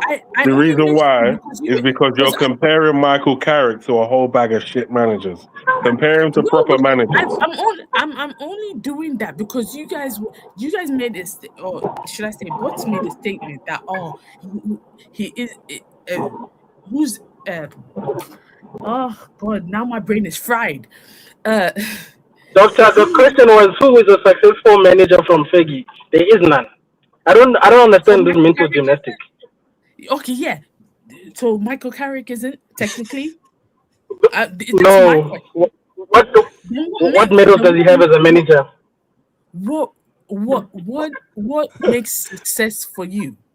Bots is on foolishness this morning. What is success to you? Trophy. What? Trophies, dog. Okay. So okay. No. We'll come back here in like a year and a half, okay? Because 2 if you're years. looking at it that way, dog. Okay. Wait. What are you saying? Just we'll come back in a year and a half. I said we'll circle back to this point in a year and a half. We will be there. Bots, can you do me a favor, right? And we've got this big window coming up. Can you do a stream on Bruno, right? Because I'm getting tired of all these people suddenly becoming so contrary and saying, I'm always back Bruno. He's my G. It's such nonsense. Every one of us has called out Bruno at some point in our lives, and every one of us has had frustrations. Suddenly, there's this whitewashing going on that he's the great saint since he's our savior, and he's always been brilliant. I don't understand it. It's kind of like, why aren't people owning the fact that at some point, some people wanted this man gone last summer? Yeah. A lot of people. And suddenly it's kind of, no, I told you so. He's brilliant. He's the second coming. Okay. You know what? I've got this in the list. We're going to do a keep loan sell stream. We're going to do a legends, greats, and icons stream. A Bruno, well, let's call it the Bruno stream. The thing is, the thing about Bruno, and I find it interesting, because I've never been a part of the people that's been like, Bruno's the problem, because I'm thinking, well, all our goals come from him, really, and if we don't score, then he scores. So I've never really been a part of that. So I find it interesting now that, I don't know, maybe mainstream media has decided that, Bruno Fernandes is potentially the PFA Player of the Year. And now there's this sort of back and forth. But prior to that, people were like, rivals were like, I wouldn't swap Bruno for this man in my team, and I wouldn't swap Bruno for that man in my team, and he's overrated and all of this and that. Mm-hmm. And in my head, I'm just like, this guy has been our most consistent player since he's arrived. Last 6 years, this decade. You don't think this decade, I'm saying from 2020 to 2026, he's been the most consistent Premier League player. And I still stand by that. And I think people can't hold that either. And you look at what he's created, the chances he's created, the goals and assists over those 6 years, nobody comes close. Yeah. The only other person to come close was KDB, right? Yeah, but he left 2 or 3 years ago, and for one of those seasons, he was injured most of the time. Exactly. He was going downhill after about 23, 24. Yeah, exactly. We'll do a stream for that. But the guys, let's conclude today's What's Trending in a civil way and say thank you for hitting the like button. Can I quickly say something before you close out? So I just want to say congratulations to Diogo Dalot and his partner, his wife. They had a baby, I think, within the last few weeks. So congratulations. Okay. So he can score. Sorry. Man can find the back of the net. Sin bin yourself. Sin bin yourself. Wow. Even though that joke was funny, like, really. I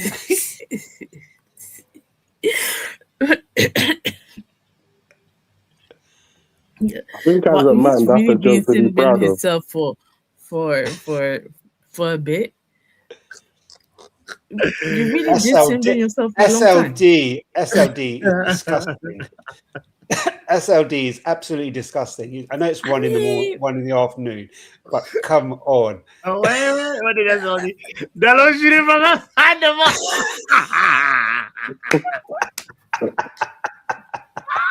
Stephanie, oh my God, you guys. We have to keep it PG.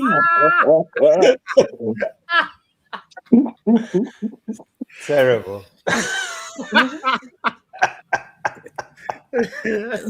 Too funny.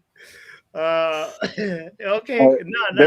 They need to bring back those celebrations though. You know, the ones where they just had a baby and they run to the corner and then they're doing the whole cradle rocking. Dalot could have done it, but what did he do? Sky the ball, missed him. Do some dumb shit. Damn. Yeah, I can't believe he missed that till now, to be honest with you. I can't believe that. I'm still thinking about the miss during the Ten Hag day. What, the open goal? Oh my God. Don't remind me, because that's when I remember that day so clearly. Oh my God. Like he's not a professional footballer. Like, bruh, how are you gonna miss an open goal? The thing is, he can't do that in Real Madrid when he goes there. He can't do that. You know, crazy. Stephanie's funny. United DNA incoming. Oh no, you took it. Oh, that's crazy. Stephanie. Big up, Coley. Stephanie. That's crazy. Sorry, you guys. At the end of the show when it's gone left already, but here we are. Oh, is it the end of the show? Yeah, we've been here almost 2 hours now. Oh, I didn't realize. My bad. It's all good. It's all good. Yeah, we're talking about the main conversation was Rooney versus Roy Keane versus and a lot of takes from just Manchester United legends or ex-players, let me say. Yeah. And we've had varied opinions. We've had some people that say give Carrick the job. Some people are saying, other people are a risk. De Zerbi is a risk. Some went to the extent of even saying giving Luis Enrique is a bigger risk than giving Carrick the job. Give Luis Enrique the job instead of Carrick? Is that what people are saying? Yeah, no. Some people saying no, giving Carrick the job is a better choice than giving it to Enrique because of so many other caveats. Like, say, for example, Enrique works with star players. You need to spend more. You need to do a bigger overhaul. It was a very that's the summary of some of the takes we've had in today's show. Interesting. Yeah. I don't know if anybody wants to chime in quickly on any of what they've heard. What's your view, Coley? Yeah. Do you know what? Up until probably the last game, so one thing that's going around a lot, people were saying that Carrick's just playing people in the right positions. I think there's a bit more guile to what's going on here. Like the replicated results, the way that we keep winning, the way that Sesko's scoring off the bench, I think then there's something else going on that Carrick might actually be getting right. So I'm going to put a question to you, what does Carrick do well? Man management. My opinion, I'll say for me, Carrick learns from his mistakes. He does actually have in-game management if you watch the games again. I watched the games twice. and I'm Same here, noticing no. stuff. Make tweaks to his system for different games. So he's not just this one track minded coach like the other guy was. So I'm okay with Carrick as it stands. My number one choice is Enrique, but I know it's not realistic now, so is what it is. What about you, WDB, and everyone else? I'm interested to hear what you all think. You know, the biggest thing I think he's done it's just from coming here, he's put trust back in the team. He's put trust in the players. Players are now trusting in their own attributes. They're being trusted to play the game. They're being trusted to use what they need to do on the pitch. And I think all he's done is maneuver them in that position. And then he's made the subs when it's needed to. You know, all this kind of stuff that he's a yes man, I don't believe in that. I think he knows his own mind. I think he's diplomatic. He's the type of diplomacy that you kind of need to work with those morons above him. And I think he shields the team. And I think when you shield the team, you have proper unity. And I think that unity has come through in some of their passages of play. I think sometimes it's really kind of simple stuff. You know, we can talk about all this theory and all this kind of tactics and all this stuff. Sometimes that's excessive noise. Sometimes what you need to do is just go right down to the bare nitty gritty and look at these people as human beings and get back to that base level. And I think that connection that he's built with manager and player and their teammates, I think has been the deciding difference for me. Fair point. And sorry, I'm not interested in anyone else's opinion, but that is, I was listening to Defoe after the match. Not Defoe, was it Defoe? That was talking to who was talking to Roy Keane? Ashley Young. Yeah. Ashley Young. Yeah, we talk about Defoe. Man. But I was listening to Ashley Young, yeah, and something that you said there, WDV. So let me give you this this caveat. So I agree with your analysis in terms of keeping it simple, but on the flip side, let's say we get into Champions League and we meet City in a semi-final. Pep's a bit of a tactician. Do you think Carrick's got tactics in the bag? I think so. I think he will develop, right? Because look, he's already beaten City. So sometimes tactics go out the window. Sometimes you've just got to play 11 men against 11 men, right? And you've got to want the game more. Sorry to cut you, but I agree. But what I'm saying is, in a scenario, pick any game you want. It doesn't have to be a City. But I'm saying in a scenario where he would have to be a tactico to get us over the line, because that's what the situation would require. Do you think Carrick is capable of doing that? Yeah, I think he is. I think in every single game, to a degree, you've got to use tactics. The whole game is tactical in terms of even how you start up, how you play the game, how you contain the game, how you attack, when you bring on players, what roles players utilize. I think it's all there. I think sometimes we undervalue what Carrick brings because he's not a hipster manager or he's a big name manager. And because we don't know, there's an unknown quantity there. But, you know, sometimes results speak for themselves. Right, first of all, I need to reply to SLD. In my defense, yeah, I was watching a couple of different analysis back to back, and there was an old one that came up. So I went from watching the recent one. I went from watching the recent one with Ashley Young. And then I went straight to I went straight to an old one, which was Defoe talking about us, but that was ages ago, innit? So anyway, that's my defense of that. I watched two analysis back to back. So going back to the point, yeah, this is why I hear everything you just said, WDB, and I think I side a lot with what Wrap Up said. I think there's actually a bit more. Rah, they both got hair, bro. What are you doing? KP as well, you know. Yeah, SLD, you've had a howler there, bro. SLD, you had a howler. Nah, bro, did that. That was poor. And he's not allowed to say stuff now until I've seen his melanin count. I'm true, I don't even know where he's on the spectrum. I don't know if you're allowed to be linking in claims, bro. That was a howler, SLD. Sorry. No, say your part, Cody. We're about to wrap up. Finish.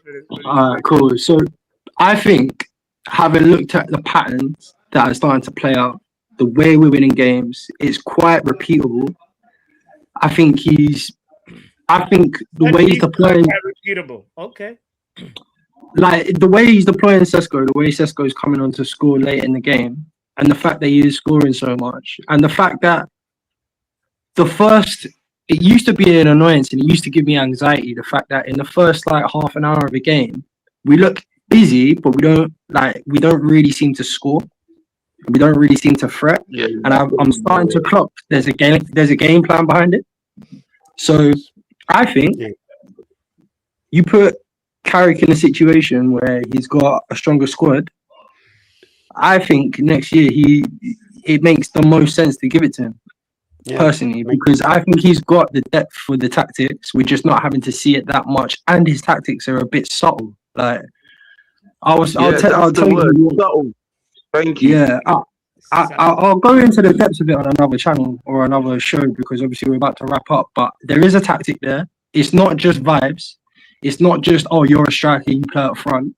There is a subtle craftiness about what he's doing each game, and it seems to be working on a consistent basis. So right now, if it ain't broke, don't fix it. That's me. Okay. Just quickly on that, I think with the teams that have played midweek, I think what he does first half is manage the game. I think that's what they do, and then they come out second half with higher intensity, knowing those teams are going to tire. No, I think he starts the game. I think the game plan, especially when we start in Bremo, the game plan is to make the defense panic. Not necessarily us score, but make them panic. You got to think Cunha and Bremo and Ahmad more time starting. If you're a centre half partnership, bro, who do you mark in terms of running? Because they're all trying to run on beyond you, all three of them. So you're going to spend, if you're the organizer of the back four, you're going to spend that entire first half looking back at your own goal, looking over your shoulder, making sure the runner hasn't got in behind. If you're the right side centre half, you're making sure your right back has got hold of Cunha, and you're making sure your left back has got hold of Ahmad, and then you're worried about where's Mbeumo just slipped off to you. Yeah. You do all of that for a whole half. By the time Sesko gets on, you're like, not only are you conditioned to look for the runs in behind, which Sesko don't even necessarily want, so the space is there, but you're actually shattered. And you bring on a striker that isn't up to pace for the Premier. Like, as much as I love Sesko, the reason why he hasn't been scoring from starts is because he's not up to the pace yet. He hasn't got used to it yet. So that, for me, man management, knowing what you've got and how to get the best out of it. But more to the point, if I put a poacher on in the last half an hour, poacher needs 10 minutes to decide a game for me, as long as he gets the right chance. It's just, I'm seeing what he's doing, bro, and I'm liking it. It's not broke. Don't fix it. Enrique's going to turn up and maybe ask for like $500 million spend. The only other person in world football, I'd let you go drag up and say, yeah, it probably makes sense. Ancelotti. Yeah. That's what I said as well. Ancelotti, because he's not too rigid with his system. He's not rigid with his system, but he's the only one. He's been in the flipping political chaos that comes with Real Madrid, and he's the only one that would be able to manage up and down. He'd be able to manage the board.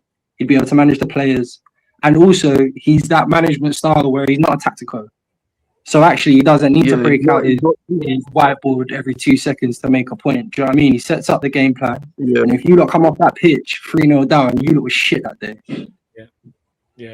Yeah. Nah, fair enough. I think it sucks that him as well. Like, he just, like, obviously seems like he's committed to Brazil, but and he's old as well. I don't even think he wants club football at this point in his career. He's done his time. He's top 3 for me of all time. Ooh, okay. Yeah, I don't mind that. This feels like another conversation about ranking managers. So let's put a pin on this one and say, guys, hit the like button if you haven't done so yet. Subscribe if you haven't done that, and comment. Let us know which school of thought you subscribe to, even if it's your own way of thinking about this Carrick situation, and which manager you would want. Look at the notes from today's discussion. If you didn't watch the show from the beginning, I suggest you just start at the beginning, see how we got here. We out. Peace.